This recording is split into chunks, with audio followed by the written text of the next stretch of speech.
এটা হলো অসুস্থ ব্যক্তি, যার অসুস্থতা হয় সেই কথা মনে করবে। বলেন রোগ কার পক্ষ থেকে?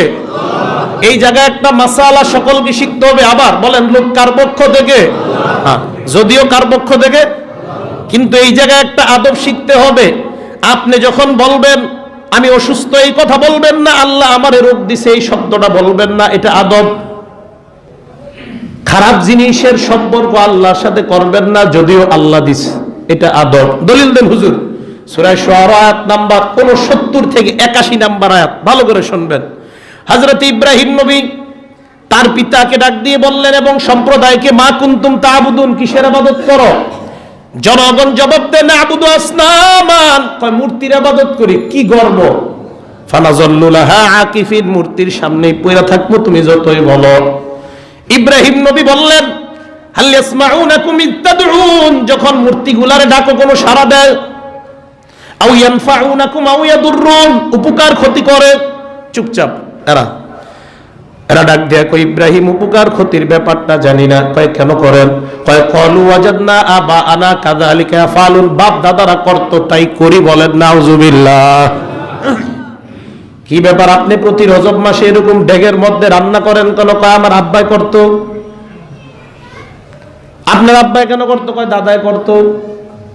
তো রান্না যে করছেন কার নামে? কয় খাজা বাবার নামে। কার নামে? কেন করছেন? কয় আব্বাই করত। আব্বাই কেন করছে? কয় দাদাই করত। বেঈমানরা কয় আমাদের বাপ দাদারা করত তাই আমি এগুলা করলাম।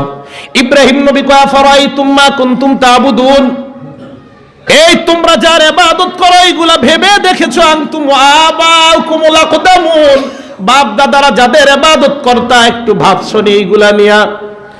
এবার ইব্রাহিম নবী কয় ফাইন্নাহুম আদুউল্লি ইল্লা রাব্বাল আলামিন, এইগুলা আমার শত্রু, তোমাদের বাপ দাদাও আমার শত্রু, তোমরাও আমার শত্রু। বলেন সুবহানাল্লাহ।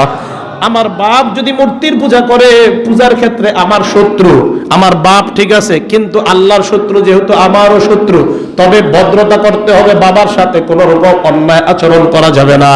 আল্লাহর নবী ইব্রাহিম বলেন ফাইন্নাহুম আদুউল্লি, মূর্তি পূজারীরা আমার শত্রু, ইল্লা রাব্বাল আলামিন, বিশ্ব জগতের রব আল্লাহ ছাড়া সব আমার শত্রু। এবার ইব্রাহিম নবীর কথাটা ভালো করে শুনেন। কয় জানুনি কেন? আমার রব আমার বন্ধু, আল্লাযী খলাকানি, রব আমারে বানাইছে। ফাহুয়া ইয়াহদিন, আমাকে হেদায়েত দেয়। ওয়াল্লাযী হুয়া ইউতঈমুনি, তিনি আমাকে খাওয়ায়, কে? আল্লাহ। ওয়া ইয়াসকিন, আল্লাহ আমাকে পান করায়। আবার বুঝেন, আল্লাহ সৃষ্টি করেন, আমাকে হেদায়েত দেন, আমাকে খাওয়ান, আমাকে পান করান কে?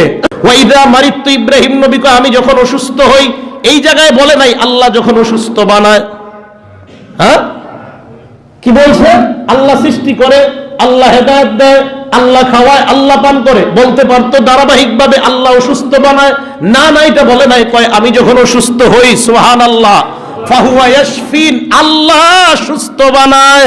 দেখছেন, আমি যখন অসুস্থ হই আল্লাহ সুস্থ বানায়। ভদ্র ভদ্র আচরণ করলেন ইব্রাহিম নবী। অসুস্থ বানায় কে? আসলে কিন্তু ইব্রাহিম নবী বলেন এইটা, আমি অসুস্থ হই আল্লাহ সুস্থ বানায়। ভদ্রতা শিক্ষা দিয়েছে। আজীব শব্দ, অবাক হয়ে গেলাম। সব বললো আল্লাহ, আল্লাহ করে, আল্লাহ করে, আল্লাহ করে। হঠাৎ আমি যখন অসুস্থ হই আল্লাহ সুস্থ বানায়। পরের শব্দটা দেখেন, আল্লাযী হুয়া ইউমীতুনি, আল্লাহ আমাকে মৃত্যু দেয়। ওয়া ইউহয়িন সুম্মা ইউহয়িন, এরপর আল্লাহ আবার জীবিত করবে। সব কিছুতে আল্লাহ আল্লাহ রাখলেন। রোগের ক্ষেত্রে বললেন আমি যখন অসুস্থ হই আল্লাহ সুস্থ বানায়। এখন আপনাদের এই আয়াত থেকে কি এটা বুঝবেন আল্লাহ অসুস্থ বানায় না? বানায় কে? আল্লাহ। ভদ্রতার খাতিরে বলা যাবে না এই কথাটা, হ্যাঁ আমি ভাই অসুস্থ হই আল্লাহ সুস্থ বানায়। এবার আসেন, বর্তমান যুগে আমাদের অতি উৎসাহী কিছু ভাই নতুন নতুন দিন শিখি দীঘার পর আমারে অনেকে ফোন দিয়ে জিজ্ঞাসা, আসসালামু আলাইকুম হুজুর, আল্লাহ আপনাকে কেমন রাখছে? কি কয় বলেন না, আল্লাহ আপনাকে কেমন রাখছে? কথাটা কি খারাপ লাগে? অনেক সুন্দর। আল্লাহ আপনাকে কেমন রাখছে, এই কথাটা কি খারাপ না? ভালোই তো। এই জন্যই তো শিখতে হবে। ওলামায়ে কেরামের পিছনে না চলবেন একদম মরবেন। হ্যাঁ, কথা কত সুন্দর, কিন্তু বলা যাবে না। কেন বলা যাবে না? এই জন্য শিখতে হবে দিন। ঘোড়ার ডিমের দুই তিনজনে বসে বসে দিন শিখবেন হবে না। হুজুর আসেন আসেন আমাদের সাথে বসেন, বসলেই হুজুরের দেন মাইর, চা বাবাজের দল। হুজুর আল্লাহ আপনাকে কেমন রাখছে, এই প্রশ্ন অহরহ এখন হচ্ছে। দিছে, হুজুর আল্লাহ আপনাকে কেমন রাখছে? এমন রাগ হয়েছে, এই আপনি কি প্রশ্ন করলেন? কয়টা খারাপ কি হলো? আমি বললাম আবু বকরের জ্বর হয়েছে মদিনায় যাওয়ার পর, বেলালের জ্বর হয়েছে, আল্লাহ নবী তাদেরকে দেখতে আসছে। আসার পর আবু বকরকে নবী বলে নাই আল্লাহ তোমাকে কেমন রাখছে, নবী বলছে কাইফা তাজিদুকা ইয়া আবা বাকরিন, আবু বকর তুমি কেমন আছো? কি বলছে নবীজি? বেলালকে বললেন কাইফা তাজিদুকা ইয়া বেলাল, বেলাল তুমি কেমন আছো? আল্লাহর নবী বলে নাই আল্লাহ আবু বকর আল্লাহ তোমারে কেমন রাখছে, বেলাল আল্লাহ তোমারে কেমন রাখছে বলে নাই। কেন বলে নাই এবার শুনেন। যদি আপনি আমাকে বলেন হুজুর আল্লাহ আপনাকে কেমন রাখছে, আমি যদি বলি আমি অসুস্থ, তার মানে আল্লাহ আমার অসুস্থ রাখছে। হুজুর আল্লাহ আপনাকে কেমন রাখছে, ব্যবসা বাণিজ্য ভাই ভালো না, তার মানে আল্লাহ আমার ব্যবসা বাণিজ্যের উপরে খুব একদম গজব দিস। কারণ আপনার প্রশ্নই তো আল্লাহ কেমন রাখছে, তো জবাবে আমি যা বলবো তার মানে ওইটাই আল্লাহ আমারে করছে। আহা বুঝেন নাই মনে হয়? যখন আপনি প্রশ্ন করলেন আল্লাহ কেমন রাখছে, জবাবে আপনি যা বলবেন মানে আল্লাহ আপনার তাই রাখছে। এই জন্য আল্লাহ কেমন রাখছে বলা যাবে না, আপনি কেমন আছেন এটা হলো সহি প্রশ্ন।